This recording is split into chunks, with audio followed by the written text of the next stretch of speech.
On vous souhaite la bienvenue à ericlato.com. Aujourd'hui, on fait une pause dans la campagne électorale pour vous parler du Salon Commerce et Services du Richelieu qui va se tenir au mois de novembre au Collège militaire royal de Saint-Jean. C'est organisé en collaboration avec le réseau de femmes d'affaires et les travailleurs autonomes du Richelieu. Mais d'abord, c'est une journée porte ouverte les 2 et 3 novembre au Collège militaire royal Saint-Jean et on reçoit à l'instant 3 élèves officiers.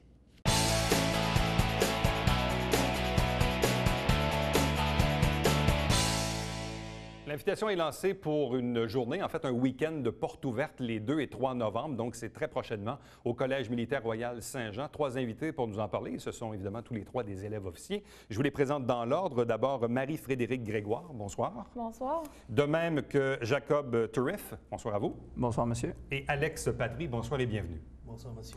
Évidemment, dans votre cas, Marie-Frédérique Grégoire, vous en êtes à votre première année. Vos 2 collègues en sont à leur 2e année au Collège militaire royal Saint-Jean. Je vais commencer par vous. C'est quoi vos impressions? Est-ce que ça correspond aux attentes que vous vous étiez faites à l'égard de ce collège? Je vais vous avouer que moi, je suis arrivée au collège avec une idée. Je ne savais pas trop dans quoi je m'embarquais. J'avais une petite idée de c'était quoi le collège.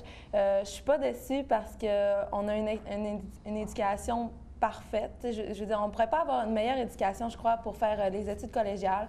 Nos classes sont petites.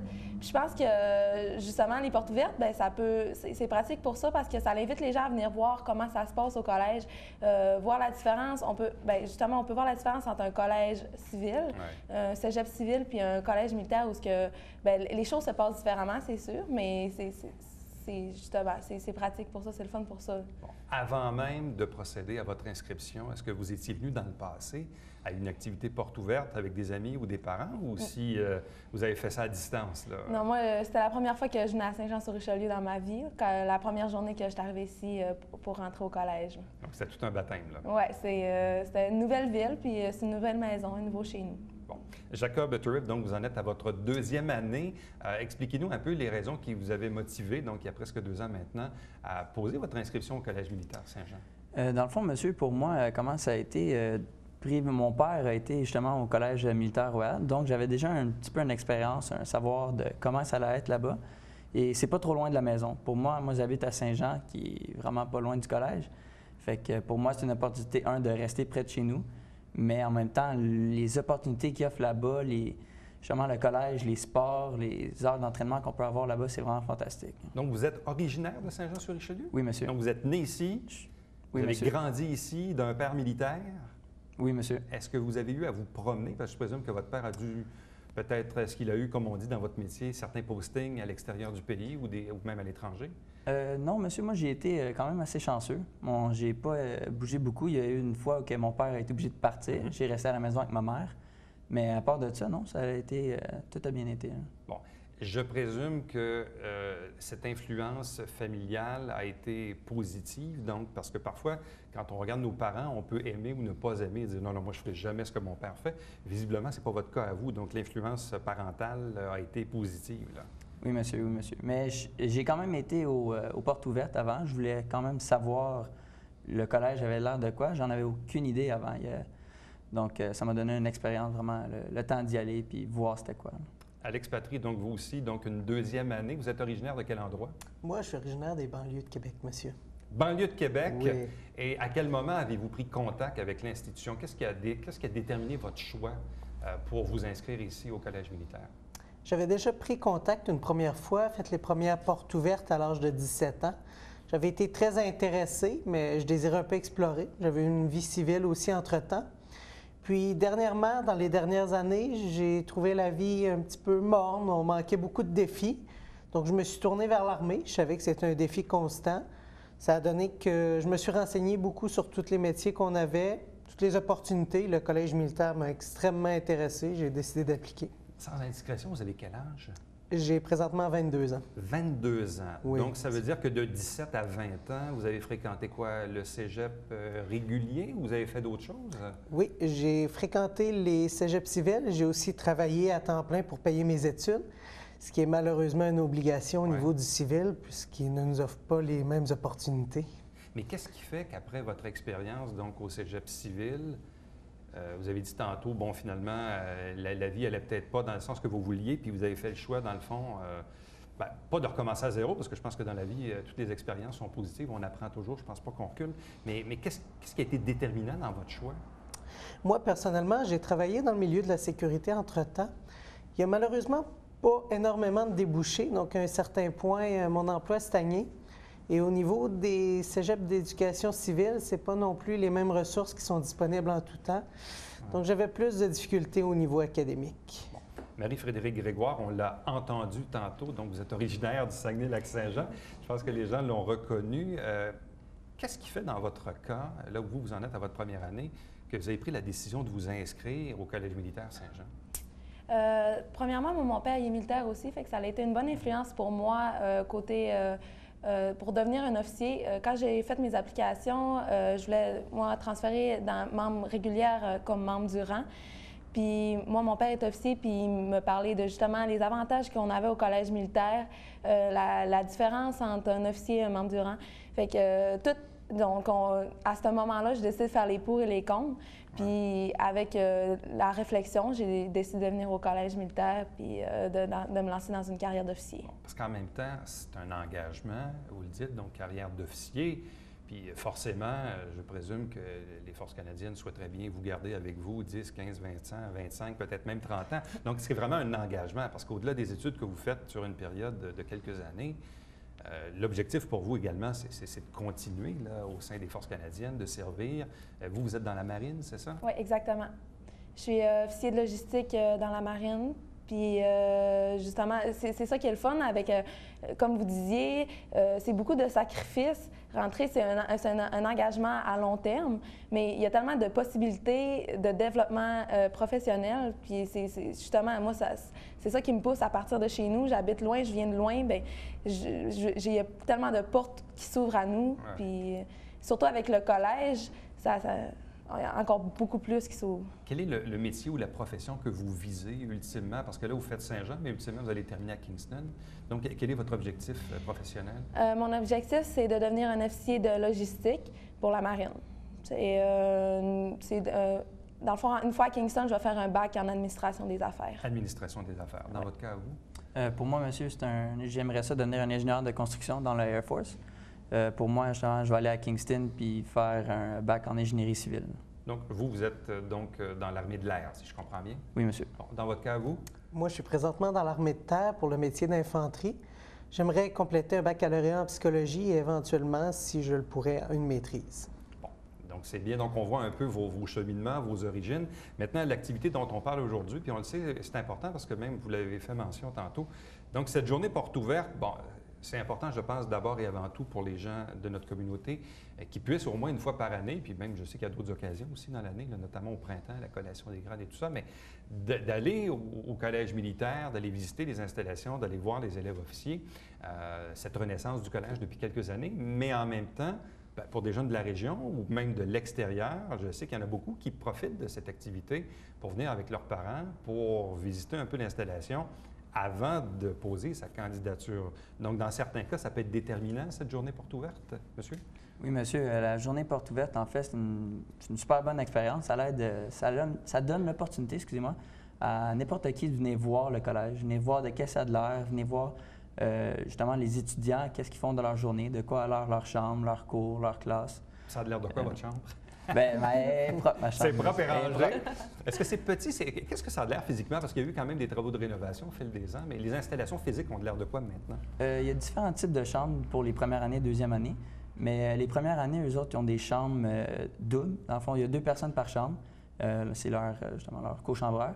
Et les chambres de deuxième année, la plupart, c'est des chambres simples, qui sont quand même assez spacieuses. Ça, c'est un privilège que vous allez avoir l'an prochain, c'est ça? L'an prochain, exactement. La coloc est correcte, par exemple? Oui, c'est ça? Oui, bon, ça, c'est pas moi à dire. Et au niveau des autres bâtiments, les salles de cours, les différents pavillons, ça ressemble à quoi, M. Patry? Je vais vous avouer, c'est de très belles installations. J'ai, comme je l'ai mentionné précédemment, fréquenté plusieurs cégeps civils. C'est bien au-delà. On a toutes les commodités qu'il nous faut. Tout est très rapproché, donc on peut à la fois vivre là et prendre notre temps libre pour aller voir nos enseignants, exploiter les ressources qu'on a. Mais encore une fois, je laisserai les gens juger par eux-mêmes lors d'une visite des portes ouvertes qu'ils pourront faire très prochainement. Comment se porte votre bilinguisme? Comment se porte la langue seconde? Moi, ça s'améliore. C'est sûr, je parle en français avec un accent. Donc, quand je parle en anglais, l'accent, il ressort aussi. Mais justement, le collège, c'est ça. Moi, ma roommate est anglophone. Ça me permet à tous les jours, j'ai besoin... Est-ce qu'elle parle français? Non. Ben, ça va venir. Elle comprend le français, mais à tous les jours, ça me permet de moi parler en anglais. Puis elle, ça a des questions en français, ben, on peut le pratiquer. Là. Dans votre cas, vous? Pour moi, monsieur, j'étais déjà parfaitement bilingue avant de venir au collège, mais au collège, il y a plusieurs opportunités pour tout le monde d'apprendre leur seconde langue. En plus, même surtout pour les anglophones qui sont entourés par le français partout à Saint-Jean. Dans votre cas, vous? Moi, j'ai grandement perfectionné mon anglais ici afin d'atteindre les standards de bilinguisme. Parce que vos autres collègues élèves officiers sont-ils majoritairement francophones ou anglophones ou c'est 50-50 à peu près, la proportion de vos collègues? En général, monsieur, c'est 50-50. C'est pas mal égal. Oui. Bon, je sais qu'également, l'un des aspects intéressants du collège militaire, c'est l'aspect sportif. Donc, je ne sais pas si vous avez un sport que vous préférez plus qu'un autre et que vous pouvez pratiquer ici au collège, dans votre cas? Moi, dans mon cas, cette année, je me suis inscrite dans le ballon-ballet. C'est un sport que j'avais jamais fait dans ma vie. Puis je trouve ça intéressant parce que, justement, nous, au collège, on a une glace, on a le complexe sportif, il est grand, il est spacieux, il y a de la place pour tout. On a la chance de faire plusieurs sports. Puis moi, c'était la première fois que j'expérimentais ça. Puis ça donne que j'adore ça. Fait que c'est ça qui est plaisant avec le collège, c'est que tu peux tellement essayer des nouvelles affaires. Monsieur Turif? Pour moi, monsieur, je suis un fan vendu du hockey. Je joue au hockey là-bas. J'ai joué au hockey l'année passée. Puis justement, qu'est-ce qui est le fun avec les portes ouvertes, c'est que les personnes, ils peuvent venir voir le complexe sportif. Ils vont voir que la salle de gym, la piscine. Au hockey, dans quelle position? Défenseur droit. Défenseur droit. Et dans votre cas? Moi, j'ai fait l'équipe de soccer l'année dernière. Cette année, j'ai décidé de me lancer avec le taekwondo, mais c'est une parmi toutes les options qu'on a, compris le kayak, ce qu'on voudrait d'autre. Donc, on le répète, week-end porte ouverte le 2 et 3 novembre au Collège militaire Saint-Jean à compter de 13 heures. Donc, évidemment, samedi, ce sont des portes ouvertes. C'est un accès au public, aux futurs étudiants peut-être, mais également aux citoyens de Saint-Jean-sur-Richelieu et des environs. À vous trois, merci beaucoup et puis bonne continuité. Merci. Merci, monsieur. Restez avec nous puisqu'au retour, on vous parle d'un événement qui va se tenir le week-end du 9 et 10 novembre au Collège militaire d'ailleurs. C'est le Salon Commerce et Services du Haut-Richelieu. Restez là.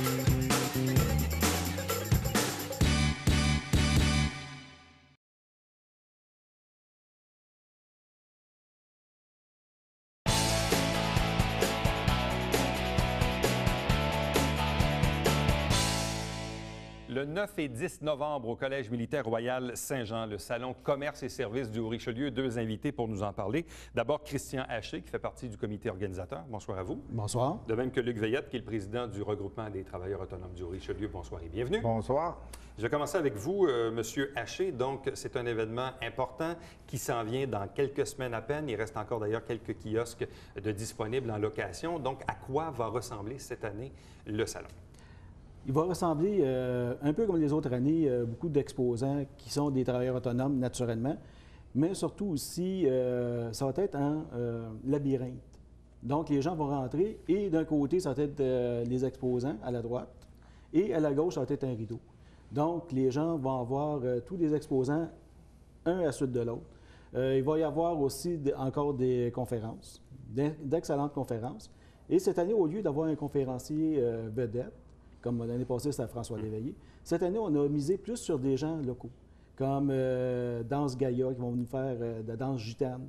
On a Marie-Josée Poulain et le Big Ben, qui vont nous faire de la musique jazz. Ça va être, pour la première danse gitane, c'est le samedi.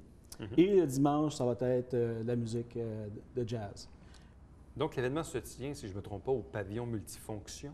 Exactement, oui. On parle d'un potentiel de combien d'exposants, disons que, en fait, ce que l'espace vous permet de faire?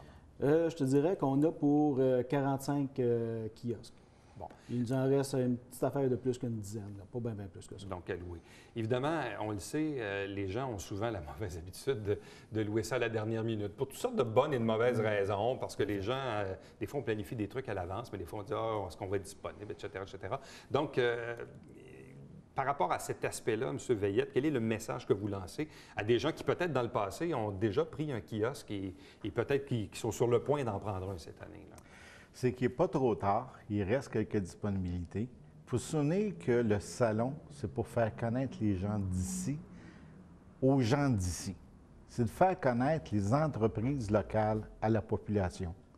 Alors, on s'adresse, c'est sûr qu'on s'adresse aux PME, on s'adresse aux travailleurs autonomes, mais on s'adresse aussi aux gens d'ici. Venez nous voir.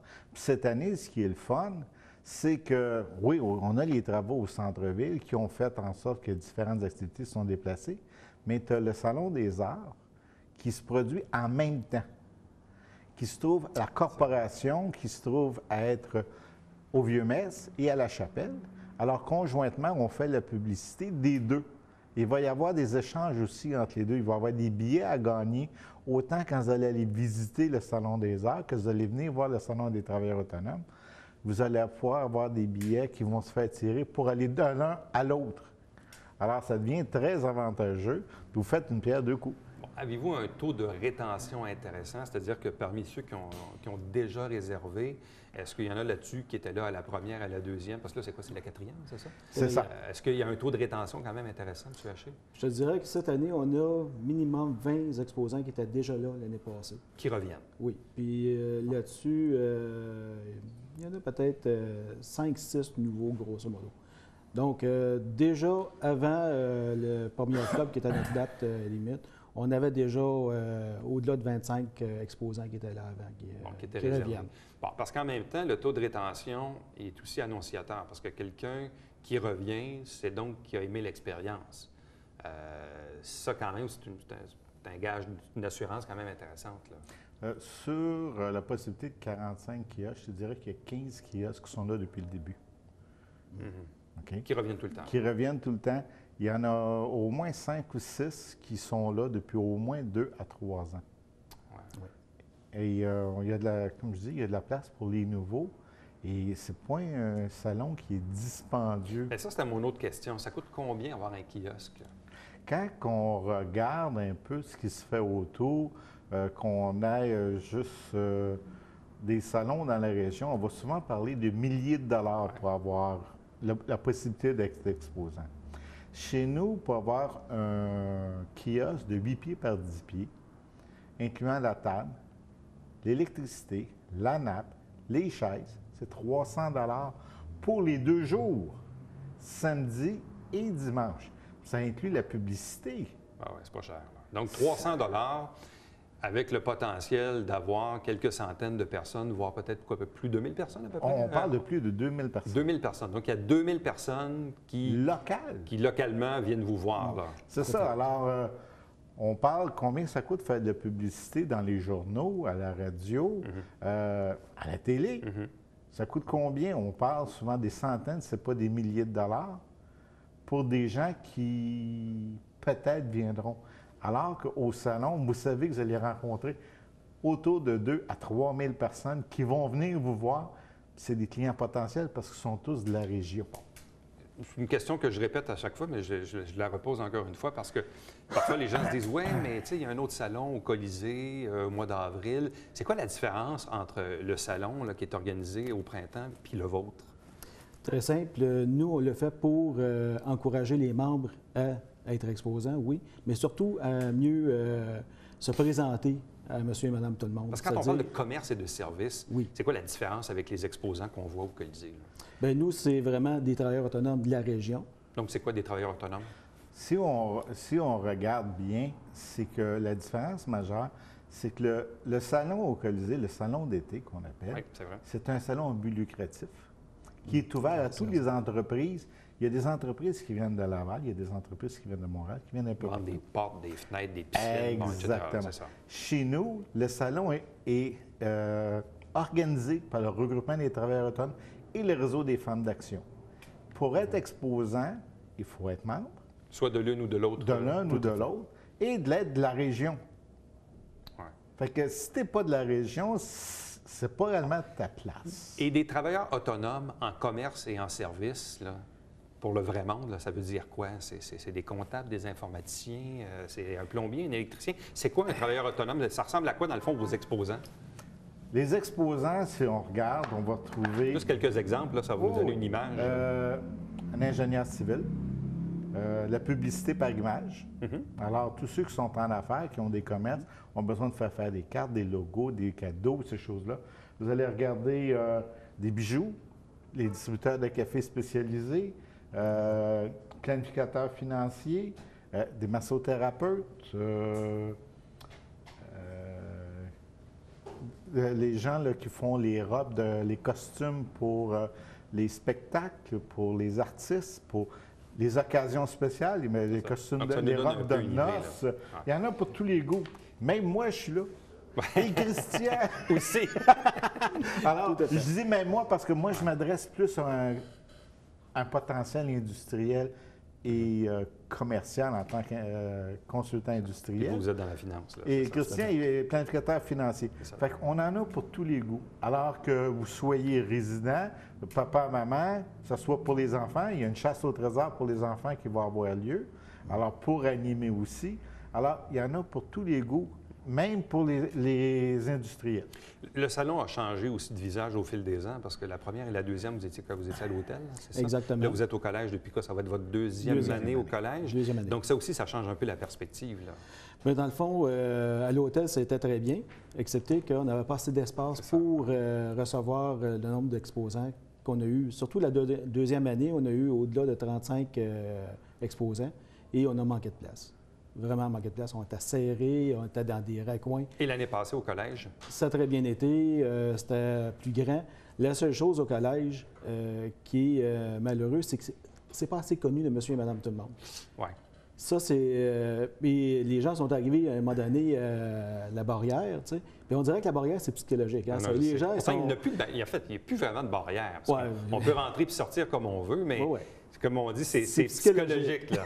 C'est pas la base, là, c'est le collège. Exact. Au collège, là, la lumière est toujours verte, là, puis il n'y a plus de barrière. Là. Et tu viens de dire quelque chose, c'est pas la base, c'est le collège. Non, mais c'est vrai. Pour beaucoup de gens, lequel est lequel?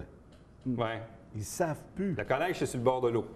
La base, c'est l'édifice, la méga structure avec les 8 étages. là. Exact. Ça te donne un peu la perspective. Fait que disons qu'on s'en va sur le bord de l'eau, au bout de la rue Vanier, parce qu'il faut se souvenir qu'on est encore dans des chantiers au centre-ville. Donc, l'accès se fait par Vanier, Idéalement par Vanier. par Vanier, vous descendez par Vanier. Quand vous allez arriver à Jacques-Cartier. à Jacques-Cartier, on continue tout droit, on rentre, Directement. Bon. on rentre directement et les affiches vont être là. Donc, là, le message est passé. Donc, l'accès pour le collège cette année, idéalement par Vanier, donc plus accessible. Au niveau de l'accès, donc pour le public, puisqu'on parle d'accès, donc le stationnement, c'est gratuit. Oui, tout à fait. L'entrée, est-ce qu'il y a quelques dollars de demander à l'entrée? C'est une contribution volontaire de 2 $. Comme toujours, le salon est à but non lucratif, c'est-à-dire qu'il y a un organisme qui est bénéficiaire du salon. Cette année, c'est Procure. Movember, c'est pour le développement pour le cancer de la prostate. D'ailleurs, juste avant le salon, à 10 h, il y a la marche de Procure qui part directement du stationnement de la corporation, juste à côté du salon. Jean Pagé va être là. Et il y a notre conférencier qui va faire la première conférence. Alors, à 1 h, lorsqu'ils reviennent, juste après l'ouverture du salon, Jean Pagé va faire la conférence pour Procure. D'ailleurs, Jean Pagé qui sera avec nous la semaine prochaine pour une entrevue ici même pour parler évidemment de cet événement. Donc, qu'est-ce que les gens peuvent faire maintenant? Donc, s'il y a de vos membres, du regroupement des travailleurs autonomes ou du réseau de femmes d'affaires qui nous regardent en ce moment et souhaiteraient, en fait, il y en a peut-être qui pensent qu'ils sont hors délai, là, mais s'ils veulent vous contacter pour réserver un kiosque, c'est quoi la procédure? La meilleure chose, c'est d'aller sur notre site, salon.qc.com, et de nous appeler. On peut nous téléphoner au 450-359-4725. Et à partir de ce moment-là, les gens vont pouvoir me contacter ou un des membres du comité pour pouvoir réserver. Mais pour un exposant, pour voir un peu de quoi ça a de l'air, et il y a des photos des autres années, d'ailleurs, sur le site, ils peuvent visiter et voir exactement qu'est-ce qu'il y en est. Parce que le regroupement, vous avez combien de membres au total? 80. 80, puis les femmes d'affaires? Une quarantaine. Une quarantaine. Ouais. Mais tu as dit pour les membres, c'est que les gens qui ne sont pas membres, après le 1er octobre, peuvent devenir exposants s'ils sont locaux. Tout à fait. OK? Alors, ça, ce qu'on vous dit, c'est que vous avez un commerce, vous êtes travailleur autonome, vous voulez vous faire connaître, vous êtes un serrurier, vous êtes un plombier, vous êtes une coiffeuse. Vous pouvez C'est le venir. temps d'en profiter. À vous deux, merci beaucoup. Bonne chance. Bien, merci à toi. Reste avec nous au retour, le Babillard quotidien.